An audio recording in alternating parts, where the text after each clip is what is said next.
नमस्कार दोस्तों, अभी हम आ चुके हैं पटना के गर्दनी बाग में और यहाँ पे बीपीएससी के छात्रों द्वारा एक आंदोलन किया जा रहा है कि री एग्ज़ाम।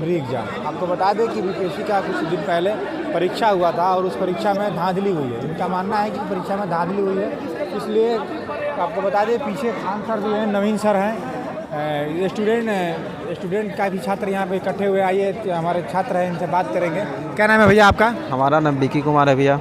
तो आप कहाँ से आए हैं? नालंदा से। तो भैया आप किस मुद्दे को लेकर आप यहाँ पे आए हुए हैं? बेसिकली हम यहाँ बड़े यूपीएससी का तैयारी करते हैं। बीपीएससी का भी एग्ज़ाम दिए थे, अब सरकार ने गड़बड़ कर दिया है, तो उसी के समर्थन में हम, ऊपर से लाठीचार्ज हुआ है, तो भाइयों के समर्थन में हम आए हैं। नालंदा से चल कर के इसी से आए हैं। तो भैया आप विकलांग हैं, फिर भी इतनी जज्बा आपके अंदर है, ये वो आपके जज्बे को सलाम है। साहब, अगर समर्थन की बात हो तो हम कहीं भी जा सकते हैं।